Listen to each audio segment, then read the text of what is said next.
Specially जो शब्दों का शून्य जो कहाँ रह गया का लॉन्च करते हैं। जो असमिया गमछा है वो भेजते हैं।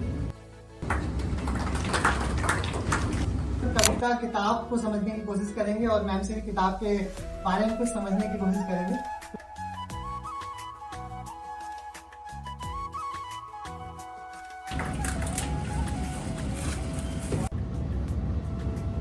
निम्नमान की ओर, लेकिन मैंने अपनी तरफ से ईमानदारी से कोशिश की है कि अपने मन की भावनाओं को व्यक्त करूं। तो आप एक दो कविताएं इस संकलन से पढ़ के सुनाएं। एक कविता है, किसी का भी खुली है, तो वही कविता सामने आई है।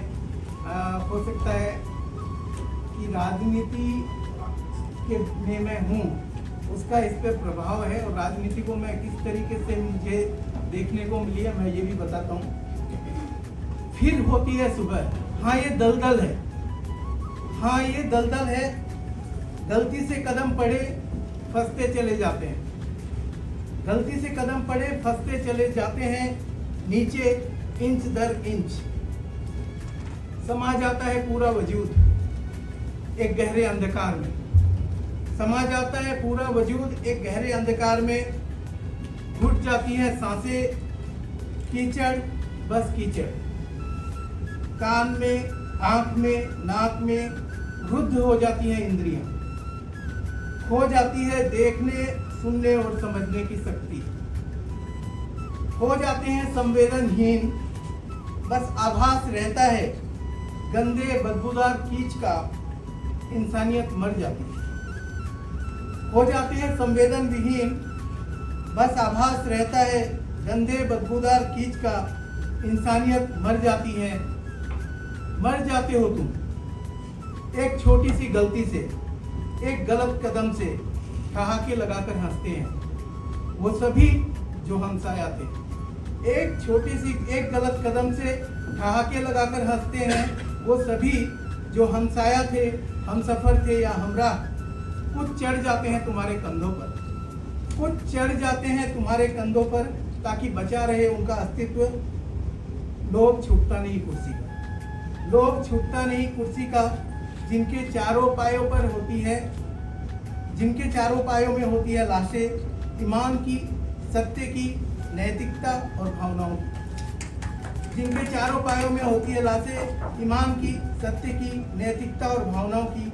अनेकों के अनेक सपनों को रोध कर आगे बढ़ती है सत्ता की भूख, अनेकों के अनेक सपनों को रोध कर आगे बढ़ती है सत्ता की भूख, ले जाती है राजनीति के दलदल तक, ले जाती है राजनीति के दलदल तक। इस घोर पतन के चरमोत्कर्ष में जागती है चेतना, इस घोर पतन के चरमोत्कर्ष पर जागती है चेतना, जब त्राहिमाम करने लगती है धरती की वेदना, जब त्राहिमाम करने लगती है धरती की वेदना। होता है जनाक्रोश, अंधेरे में दिखती है एक लौ, चल पड़ते हैं लोग, अंधेरे में दिखती है एक लौ, चल पड़ते हैं लोग, एक के पीछे एक नेस्तनाबूद करने दलदल, एक के पीछे एक नेस्तनाबूद करने दलदल, लेकर अपने हाथ में फावड़े, कुदाल, बाल्टी और झाड़ू, लेकर अपने हाथ में फावड़े, कुदाल, बाल्टी और झाड़ू। हल्की सी रोशनी में तलाशते हैं सूरज, साफ होने लगता है तालाब, फिर होती है सुबह। हल्की सी रोशनी में तलाशते हैं सूरज, साफ होने लगता है तालाब, फिर होती है सुबह। कविताएं साझा करने के लिए बहुत बहुत धन्यवाद राजेश जी। आगे आशी मैम से रिक्वेस्ट करूँगा कि कुछ दो शब्द किताब के बारे में, और उसके बाद जब एक बार किताब पढ़ेंगी पूरी, फिर से हम आपसे बात करना चाहेंगे किताब की।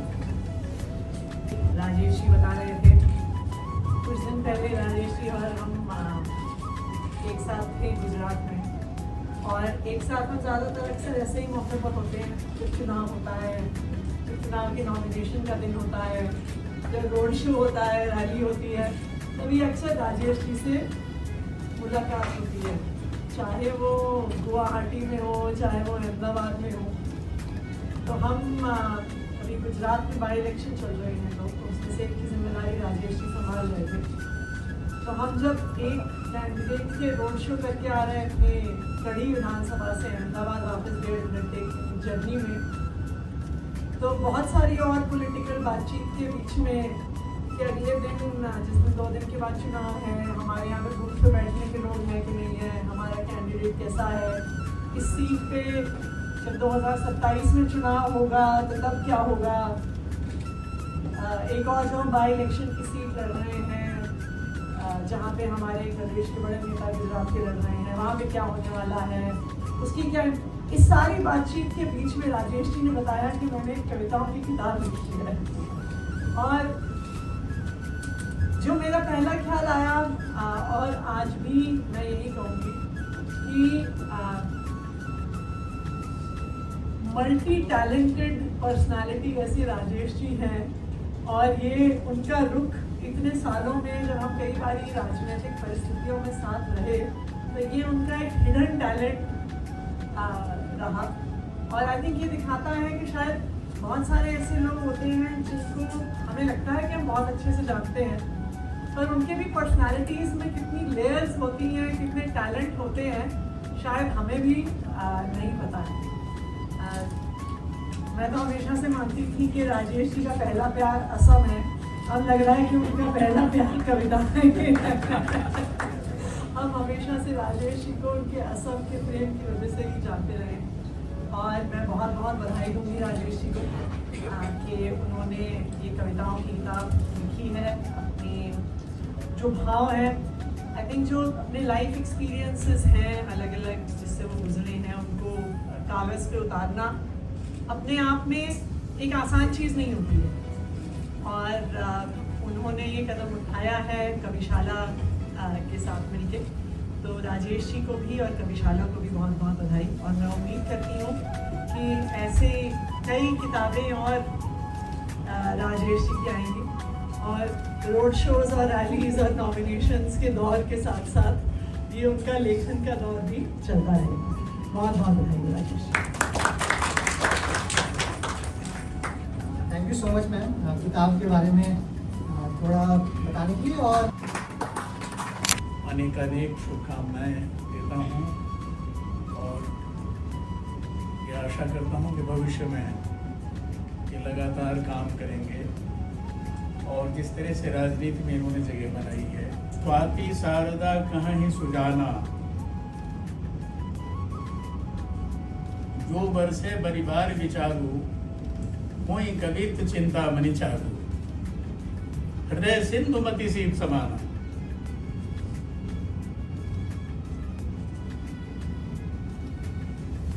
एक कवि, एक सर्जक अपने हृदय को जो सिंधु है वो उसको सीप बना देता है, और बड़े जतन करने के बाद जिस सरस्वती को स्वाति भी कहा जाता है, तो वो स्वाति का बूंद बन गई। Thank you so much ma'am. बहुत कम टाइम में आप तुरंत एम्बुलेंस के लिए माने और आए। ठीक है जी, एक बार भी लोग ये थोड़ा तालियां बजा सकते हैं।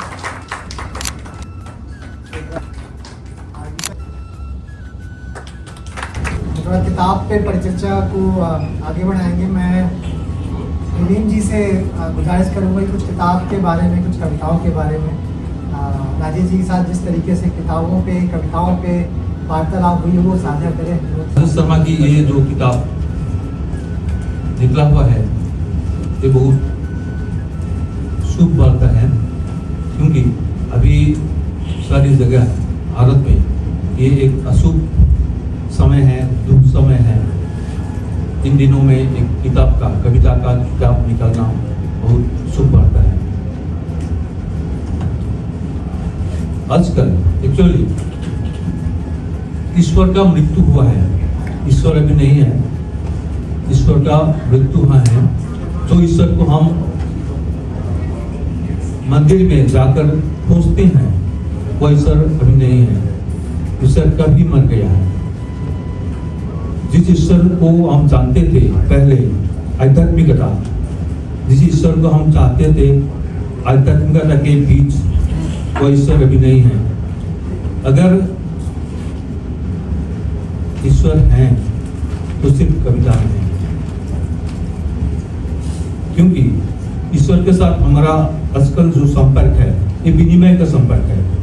तो ऐसा होते हैं सबसे ज़्यादा दुर्नीति जो करते हैं उन लोगों का मंदिर में आराधना ज़्यादा होता है, उन लोग पूजा पाठ ज़्यादा करते हैं, उन लोग ऐसा करते हैं कि हम तुमको ये दे रहा हूँ और तुम मुझे ये दो, ये विनिमय हो रहा है। हम लोग भी मैत्री का जो परियाल है वो लोग भी ऐसे ही करते हैं कि मैं तुमको ये तुम्हारे साथ ये पूजा पाठ कर रहा हूँ, मैं तुमको ये प्रसाद दे रहा हूँ, तुम भी मेरी बेटी का रिजल्ट अच्छे कर दो। हमारा सोच ऐसा हो रहा है। तो ये ईश्वर को हम ईश्वर के साथ हम बिजनेस जैसा बातें करते हैं। तो इसलिए ईश्वर अभी मंदिर मस्जिद कहीं नहीं है। अगर ईश्वर हैं कहीं तो लिटरेचर में है, कभी रहता है तो कविता में है। तो इसलिए कविता के साथ जुड़ना, एक आध्यात्मिकता के साथ जुड़ना है। तो राजेश शर्मा का जो ये किताब निकला हुआ है तो मुझे बहुत अच्छा लग रहा है, क्योंकि वो भी एक आध्यात्मिकता के साथ जुड़ा हुआ है। जो भी पॉलिटिक्स में भी है, तो ये पॉलिटिक्स अगर आध्यात्मिकता के साथ जुड़ा हुआ है तो ये पॉलिटिक्स भी अच्छा ही है। तो मैं ज़्यादा नहीं बोलूँगा, ज़्यादा बोलना भी नहीं है। तो एक कवि का ऐसा होता है, एक कवि लिखते हैं अंतर जगत से, लेकिन एक कवि सिर्फ अंतर जगत में रहना नहीं चाहिए, तो बाहर में भी आना चाहिए। वो अंतर जगत से बाहर आना है, बाहर से फिर अंतर जगत में जाना है, बाहर से अंदर और अंदर से फिर बाहर। ऐसा एक सर्कल होना है उनको, ऐसा एक प्रक्रिया है कवि के बीच होना चाहिए, तभी हो सकता है। क्योंकि हम जिस जगह पर, जिस समाज में हम बढ़ते हैं, लालन पोषण होते हैं, उस समाज को हम छोड़ने वाला नहीं है, कभी नहीं छोड़ सकते हैं। तो ऐसा ही है, कवि का माहौल ऐसा ही होता है।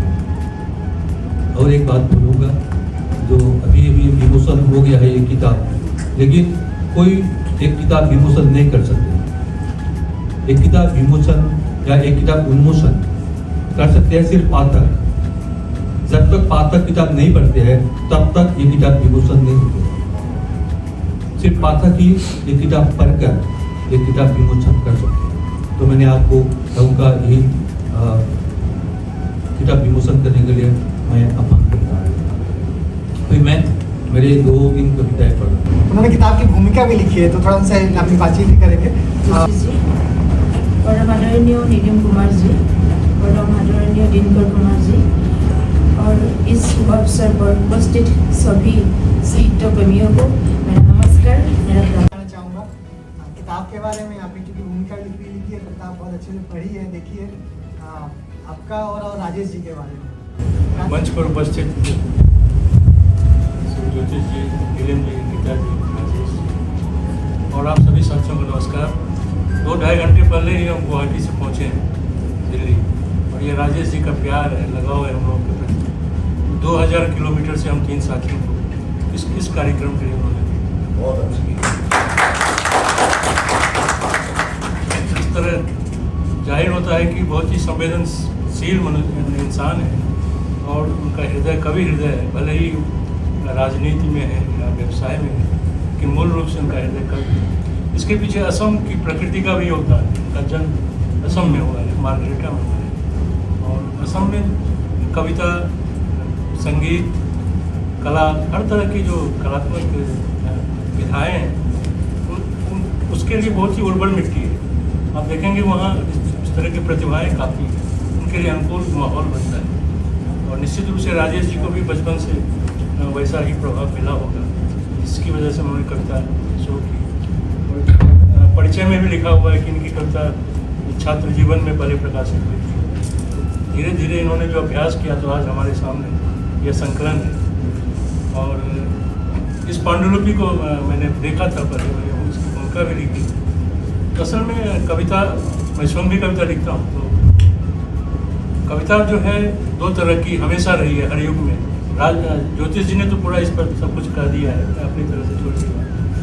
एक होती है सत्ता के समर्थन में होती है, जिसे विरुद्धावली कहते हैं कि राजा का गुणगान करते रहते हैं। तो पहले इस तरह के कवि होते थे और राजा उन पर सोने की असरफियाँ लौटाता था, उसको रियासतें देता था। और एक होता है जो जनता के साथ सत्ता के खिलाफ। इस तरह के कवि जो होते थे उनको हाथी से कुचल दिया जाता था, आज उनको जेल में बंद कर दिया जाता है और मुकदमे किए जाते हैं।